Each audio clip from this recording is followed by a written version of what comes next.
सत्य युग में जब रंभ नाम के असुर की जलती हुई चिता में उसकी पत्नी महिषी कूद पड़ी और खुद की आहुति दे दी, तब उस जलती हुई चिता में से महिषासुर के अलावा रक्त बीज भी बाहर निकला, जो कि स्वयं रंभ था। और पिछले जन्म में अग्निदेव के घोर तप के कारण ही वह इस बार पूर्ण जन्म लेकर रक्त बीज के रूप में वापस लौटा था। रक्त बीज बेहद चतुर होने के साथ साथ अत्यंत बलशाली भी था। फिर भी वह अपने बल से संतुष्ट न था और इसीलिए वह अमर होने की कामना लिए जंगल की ओर चल पड़ा और फिर ब्रह्मदेव की तपस्या में लीन हो गया। तपस्या करते करते सैकड़ों वर्ष बीत गए, पर ब्रह्मदेव अब तक प्रकट न हुए। लेकिन रक्त बीज अपने तपस्या से तस से मस न हुआ। वह निरंतर ब्रह्मदेव को प्रसन्न करने के लिए अपने तपस्या में डूबा रहा और आखिर में ब्रह्मदेव को रक्त बीज के सम्मुख प्रकट होना ही पड़ा।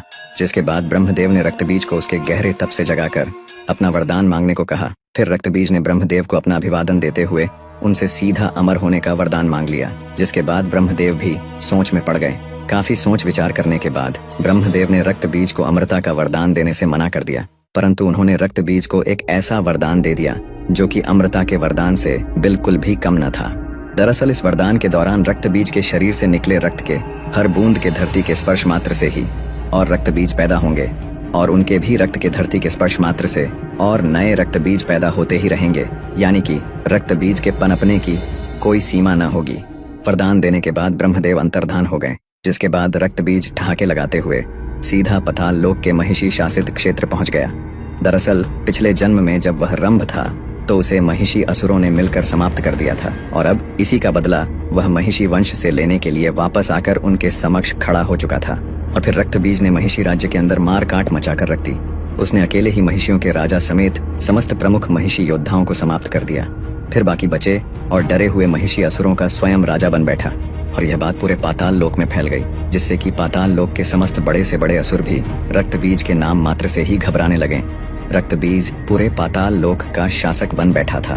दिन यूं ही बीतते गए और एक दिन रक्त बीज को महिषासुर की याद आई और वह महिषासुर को ढूंढने पाताल लोक के अन्य राज्य की ओर निकल पड़ा, जहां उसे पता चला कि कई वर्ष पहले तो महिषासुर किसी 10 भुजाओं वाली विशालकाय देवी के हाथों वीर गति को प्राप्त हो चुका है। जिसके बाद यह सुनते ही रक्त बीज आग बबूला हो उठा और फिर वह देवी दुर्गा को पागलों की तरह जमीन से लेकर आसमान हर जगह ढूंढने निकल पड़ा, पर उसे देवी दुर्गा कहीं भी न मिली। फिर रक्त बीज के तमाम बार पूछने पर कोई भी असुर यह नहीं बता पाया कि वह 10 भुजाओं वाली विशालकाय देवी अचानक कहां से आई थी। जिसके बाद रक्त बीज एक गहरे चिंतन में पड़ गया। फिर उसने सोचा कि हो न हो उस 10 भुजाओं वाली विशाल देवी के बारे में ये देवताओं की पूजा पाठ करने वाले साधु संतों को अवश्य ही कुछ न कुछ पता होगा। फिर उसने अपने तमाम असुर सैनिकों को देवी दुर्गा का पता लगाने के लिए साधुओं के पास भेज दिया। जिसके बाद रक्त बीज के असुर सैनिकों ने बड़े ही क्रूर तरीके से साधुओं से उस विशालकाय 10 भुजाओं वाली देवी के बारे में पूछने लगे, पर किसी भी साधु संत के पास उनके सवालों का उत्तर न था। रक्त बीज की यह जानलेवा खोज देवी दुर्गा के लिए यूं ही जारी रही और वहीं दूसरी तरफ महर्षि कश्यप और दनु के 2 पुत्र शुंभ और निशुंभ नाम के 2 असुर भाई एक शांत वन में ब्रह्मदेव की तपस्या में कई वर्षों से लीन हुए बैठे थे। और फिर शुंभ और निशुंभ के सम्मुख अचानक ब्रह्मदेव का आगमन हुआ। जिसके बाद ब्रह्मदेव ने उनसे अपना इच्छित वरदान मांगने को कहा। जिसके बाद हर असुर की तरह शुंभ और निशुंभ ने भी ब्रह्मदेव से अमरता का वरदान मांग लिया, जिसके लिए ब्रह्मदेव ने उन्हें साफ साफ मना कर दिया। दरअसल शुंभ और निशुंभ दोनों भाई स्त्रियों के प्रति काफी आकर्षित थे और वे स्त्रियों को सिर्फ और सिर्फ संभोग की वस्तु मात्र ही मानते थे और इसीलिए ब्रह्मदेव ने इन 2 असुर भाइयों को लगभग महिषासुर जैसा ही वरदान दे दिया, जिसके दौरान शुंभ और निशुंभ का वध सिर्फ एक महाशक्तिशाली स्त्री के हाथों ही संभव था। और इसी बीच इंद्रदेव ने शुंभ और निशुंभ के बड़े भाई नमुच्ची को अपने निजी मतभेद के कारण मौत के घाट उतार दिया। जिसके कुछ वर्षों के बाद जब शुंभ और निशुंभ पाताल लोक अपने राज्य में वापस लौटे और अपने बड़े भाई नमुच्ची के मौत की खबर सुनी तो उनके क्रोध का ठिकाना न रहा। जिसके बाद उन्होंने स्वर्गलोक पे आक्रमण करने की ठान ली। फिर शुंभ और निशुंभ अपनी असुर सेना लिए स्वर्गलोक की ओर निकल पड़े, जहाँ की इंद्रदेव समेत समस्त देवता नृत्य का आनंद उठा रहे थे। फिर अचानक स्वर्ग पे शुंभ और निशुंभ समेत तमाम असुरों का आगमन शुरू हो गया। जिसके बाद देवता असुरों की इतनी बड़ी सेना को देख अचंभे में पड़ गए और देवता भी युद्ध के लिए असुरों के समक्ष डट कर खड़े हो गए। पर इससे पहले कि युद्ध का बिगुल बजता निशुंभ ने अपना नियंत्रण खो दिया और अकेले ही इंद्रदेव के ऊपर टूट पड़ा। जिसके बाद इंद्रदेव और निशुंभ के बीच एक घमासान युद्ध प्रारंभ हो गया। दोनों एक दूसरे को बराबरी का टक्कर दे रहे थे। साथ ही देवताओं और शुंभ समेत असुरों की सेना अपने प्रतिद्वंदी के जितने का इंतजार कर रहे थे। काफी समय तक शक्ति युद्ध और मल युद्ध चलते रहने के बाद इंद्रदेव ने आखिरकार निशुंभ को वहीं धूल चटा दी। जिसके बाद शुंभ और निशुंभ समेत पूरी असुर सेना का आत्मविश्वास युद्ध से पहले ही डगमगा गया और वहीं इंद्रदेव के जितने के बाद देवताओं का आत्मविश्वास ठहाके लगाने लगा था।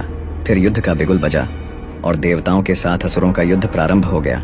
इस युद्ध में देवताओं ने खुलकर अपनी शक्तियों को शुंभ और निशुंभ समेत पूरे आसुरी सेना पे बरसाना शुरू कर दिया, जिसमें आसुरी सेना पूरी तरह घायल होने लगी। जिसके बाद शुंभ और निशुंभ ने भी अपने वरदानी ताकतों का इस्तेमाल करना शुरू कर दिया, जिसका देवताओं पे कुछ खास असर न हुआ। यहाँ तक कि देवता असुरों के साथ उपहास करते हुए युद्ध करने लगे थे। शुंभ और निशुंभ समेत पूरी आसुरी सेना देवताओं के समक्ष लाचार नजर आ रही थी। देवता यूं ही ठहाके लगाते रहे और असुर युद्ध को पूरी तरह से हारने की कगार पे आ चुके थे कि अचानक हारे हुए असुरों के पीछे से एक और जोरदार ठहाके लगाने की आवाज आने लगी, जिसपे सभी देवता मौन हो गए और कुछ देर के लिए सोच में पड़ गए। जिसके बाद आगमन हुआ रक्तबीज का, जो कि ठहाके लगाता हुआ हारे हुए तमाम असुरों के अंदर एक उम्मीद जगाता हुआ आगे बढ़ता चला आया और देवताओं के समक्ष आ खड़ा हुआ। उसके मात्र ठहाके लगाने से ही पूरा इंद्रासन कांपने लगा था। साथ ही उसे देख इंद्रदेव समेत सभी देवता भी थड़ थड़ कांपने लगे थे। दरअसल रक्तबीज उस समय स्वर्गलोक पिछले जन्म में इंद्रदेव के हाथों मारे गए अपने भाई क्रंभ का बदला लेने आया था। फिर इंद्रदेव ने कुबेर को एक संकट संकेत भेजा, जिसके कुछ क्षण के अंदर ही कुबेर अपने तमाम यक्षों के साथ स्वर्गलोक में प्रकट हुए और फिर सभी देवताओं ने मिलकर रक्तबीज और शुंभ निशुंभ समेत सभी असुरों पे अपनी पूरी क्षमता के साथ टूट पड़े। जिसके बाद एक भयंकर युद्ध प्रारंभ हो गया। इस युद्ध में देवता और असुर दोनों ही बराबरी उत्साह के साथ युद्ध कर रहे थे। यहाँ शुंभ और निशुंभ ने तो देवताओं को इस बार कांटे की टक्कर दे ही रहे थे और वहीं रक्तबीज अकेले ही बड़ी तेजी से पूरे यक्षों का नामो निशान मिटाए जा रहा था। युद्ध यूं ही कुछ समय तक चलता रहा, पर कुछ समय के बाद देवताओं के सभी यक्ष सेना समाप्त हो चुके थे और अब इस युद्ध में असुरों का पलड़ा पूरी तरह से भारी हो चुका था। जिसके बाद रक्तबीज समेत शुंभ और निशुंभ एक साथ मिलकर सभी देवताओं के ऊपर टूट पड़े, जिनके भय से इंद्रदेव और कुबेर समेत सभी देवता स्वर्ग से अंतर्धान हो गए। जिसके बाद शुंभ और निशुंभ रक्तबीज के दम पर स्वर्गलोक को पूरी तरह से जीत चुके थे और वे रक्तबीज से काफी प्रभावित भी हुए। जिसके बाद शुंभ और निशुंभ ने रक्तबीज के समक्ष अपना सेनापति बनने का प्रस्ताव रखा और साथ ही उसके हर कार्य में बराबरी का सहयोग देने का वादा भी किया। जिसके बाद रक्तबीज ने उनके इस प्रस्ताव को स्वीकार कर लिया। साथ ही शुंभ और निशुंभ ने अपने दो बेहद शक्तिशाली और प्रमुख दो असुर भाइयों छंड और मुंड को देवताओं की खोज में उनके पीछे लगा दिया और यहाँ देवता पूरे ब्रह्मांड की नजरों से छिप छिपाते हुए पृथ्वी में स्थित कैलाश पहुंच गए और महादेव के समक्ष त्राहिमाम की गुहार लगाने लगे। पर उस समय महादेव अपने गहरे ध्यान में लीन थे। काफी समय तक त्राहिमाम की गुहार लगाने के बावजूद भी महादेव तो अपने ध्यान में ही लीन रहे, परंतु देवी पार्वती अपने गुफा से निकलकर बाहर आईं और देवी पार्वती ने देवताओं से त्राहिमाम का कारण पूछा। जिसके बाद सभी देवता उन्हें सारी बात बताने लगे कि तभी वहां देवताओं को ढूंढते हुए दोनों असुर भाई चंड और मुंड भी कैलाश पहुंच गए और चुपके से देवताओं की सारी बातें सुनने लगे कि तभी चंड और मुंड का ध्यान देवी पार्वती की ओर गया और उनकी आंखें वहीं फटी की फटी रह गईं। उन्होंने आज तक इतनी सुंदर स्त्री कहीं भी देखी न थी। उनका पूरा ध्यान देवताओं से हटकर सिर्फ देवी पार्वती की ओर केंद्रित हो गया। उनसे रहा न गया और फिर वे कैलाश से भागते हुए स्वर्गलोक अपने स्वामी शुंभ और निशुंभ के समक्ष जा पहुंचे और उनके समक्ष देवी पार्वती के सुंदरता की व्याख्या करने लगे। इतना सुन शुंभ और निशुंभ देवी पार्वती को स्वर्ग की रानी बनाने का ख्वाब देखने लगे। जिसके बाद उन्होंने छंड और मुंड को देवी पार्वती के समक्ष शुंभ और निशुंभ से विवाह कर स्वर्गलोक की रानी बनने का प्रस्ताव ले जाने को कहा। साथ ही यदि देवी पार्वती उनके प्रस्ताव को ठुकरा दे तो उन्हें बलपूर्वक स्वर्ग लाने का भी जिम्मा सौंपा और इसके लिए शुंभ और निशुंभ ने कैलाश पे देवताओं की स्थिति को ध्यान में रखते हुए छंड और मुंड को लगभग 1 लाख असुर सैनिकों के साथ कैलाश के लिए रवाना कर दिया। और यहाँ देवी पार्वती समस्त देवताओं को दोबारा से युद्ध करने की रणनीति समझा ही रही होती हैं कि अचानक वहाँ छंड मुंड समेत विराट आसुरी सेना आ धमकती है और शिव गणों को परास्त कर आगे बढ़ते हुए महादेव के पवित्र स्थल में आ खड़े होते हैं, जिन्हें देख देवता क्रोध से भर जाते हैं। पर देवी पार्वती तत्काल ही देवताओं को शांत करा देती हैं और फिर चंड और मुंड आगे बढ़कर देवी पार्वती के समक्ष शुंभ और निशुंभ का प्रस्ताव रखते हुए देवी पार्वती को स्वर्ग चलने की बात कहते हैं, जिसपे देवी पार्वती अत्यंत ही क्रोधित हो उठती हैं और छंड मुंड को अपनी विराट सेना लेकर वापस लौट जाने के लिए बोलती हैं। यह सुन चंड मुंड देवी पार्वती को अपशब्द सुनाने लगते हैं, जिसे सुन वहाँ खड़े देवताओं के भी रोंगटे खड़े हो जाते हैं और देवी पार्वती अत्यंत ही क्रोधित। और यह अपशब्द देवी दुर्गा भी अपने देवी लोक में बैठे बैठे सुन रही थी और प्रचंड रूप से क्रोधित हो रही थी। छंड और मुंड देवी पार्वती को सीधे तरीके से न चलने पर केश पकड़कर घसीट कर ले जाने की बात कहने लगे। जिसके बाद देवी दुर्गा से अपने अवतार देवी पार्वती का यह अपमान सहन नहीं हुआ और फिर देवी दुर्गा ने कैलाश पर ध्यान में बैठे महादेव को एक दिव्य संकेत भेजा और दूसरा दिव्य संकेत देवी पार्वती को भेजा, जिसके द्वारा देवी दुर्गा ने देवी पार्वती के एक अंश को महादेव के गले में प्रवेश कराया, जो कि महादेव के गले में स्थित विष से भर उठा। फिर वही विष से भरा हुआ अंश वापस देवी पार्वती के अंदर आकर समाहित हो गया और यह होता हुआ सिर्फ देवी दुर्गा, देवी पार्वती और महादेव के अलावा और कोई भी न देख या जान पाया। जिसके बाद पहले से ही अत्यंत क्रोधित देवी पार्वती के शरीर का रंग अचानक नीला पड़ने लगा, जिसके बाद देवी पार्वती के शरीर का आकार भी बदलना शुरू हो गया। फिर देवी पार्वती का कद काठी पर्वतों के समान विशालकाय बन गया। फिर देवी पार्वती के इस काली रूप को देख छंड मुंड समेत पूरी आसुरी सेना थड़ थड़ कांपने लगी और देवता अचंभित मगर प्रसन्न हो उठे। जिसके बाद देवी काली ने एक जोरदार गर्जना भरी और उनके गर्जना मात्र से ही छंड मुंड समेत समस्त असुर सेना बहरे होने के साथ साथ हवा में झटके खाकर दूर जा गिरे। फिर देवी काली ने अपने दोनों हाथों में दिव्य तलवार प्रकट कर लाखों असुरों के ऊपर टूट पड़ी। देवी काली अपने दोनों तलवारों से तमाम असुरों का विनाश करने लगी। उस समय पूरे कैलाश समेत आसपास के तमाम पहाड़ी क्षेत्र देवी काली के गर्जना और पैरों के जमीन में रखने मात्र से ही थर्रा उठा था। जिसके बाद आखिर में छंड और मुंड दोनों ही देवी काली के आगे गिड़गिड़ाने लगे, पर प्रचंड क्रोधित देवी काली ने अपने तलवार के एक ही वार से छंड और मुंड का सिर धड़ से अलग कर दिया। इसी बीच कुछ बचे कूचे असुर बेहद भयभीत अवस्था में कैलाश से अपनी जान बचाकर भागते हुए स्वर्ग शुंभ और निशुंभ के पास चले आए और उन्हें सारी बात बताने लगे। जिसके बाद शुंभ और निशुंभ आश्चर्य में पड़ गए। फिर उन्होंने देवी पार्वती के सम्मुख खुद ही जाने की सोच ली, पर तब उन्हें ब्रह्मदेव का वो दिया हुआ वरदान याद आया, जिसमें उन्होंने शुंभ और निशुंभ को सिर्फ एक परम शक्तिशाली स्त्री के हाथों ही वध होने का वरदान दिया था। और देवी पार्वती के इस भयंकर और विकराल रूप की व्याख्या सुनकर उन्होंने खुद को वहीं रोक लिया। फिर शुंभ और निशुंभ को अपने मित्र और सेनापति महाप्रलयनकारी रक्तबीज की याद आई। फिर उन्होंने सोचा कि देवी पार्वती के इस विकराल काली रूप को रक्तबीज ही काबू में ला सकता है और देवी पार्वती को अपने बल पूर्वक स्वर्ग तक ला सकता है। जिसके बाद उन्होंने रक्तबीज को याद किया। फिर कुछ क्षण के बाद रक्तबीज शुंभ और निशुंभ के सम्मुख प्रकट हुआ और उसे स्वर्ग बुलाने का कारण पूछा। जिसके बाद शुंभ और निशुंभ ने रक्तबीज को सारी बात बताई और रक्तबीज के सम्मुख प्रचंड क्रोधित देवी पार्वती को काबू में कर स्वर्ग लोक तक लेकर आने का प्रस्ताव रखा।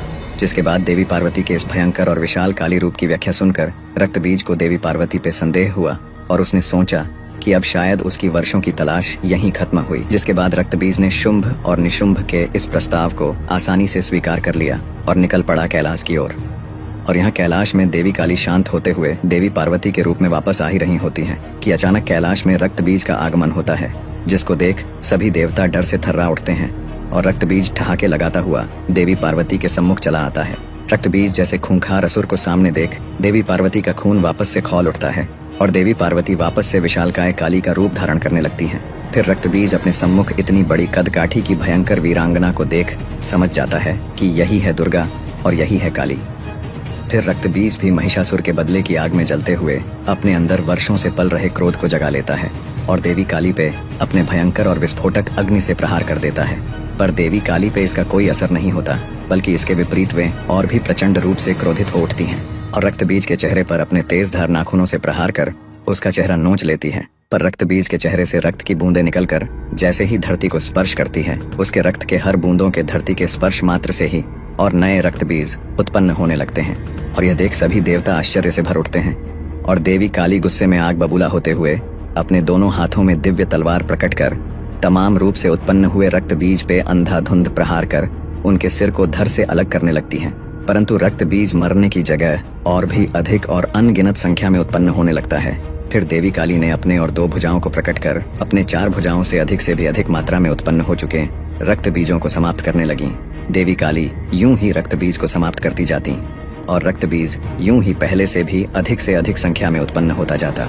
काफी समय तक इस युद्ध के चलने के बावजूद भी अब तक युद्ध का कोई भी परिणाम सामने नहीं आया था और यह युद्ध काफी लंबा खिंचता ही चला गया। युद्ध को शुरू हुए काफी दिन बीत चुके थे और यहाँ अति क्रोधित हो चुकी देवी काली के तमाम प्रहार करने के कारण रक्त बीज अपनी संख्या लाखों में कर चुका था।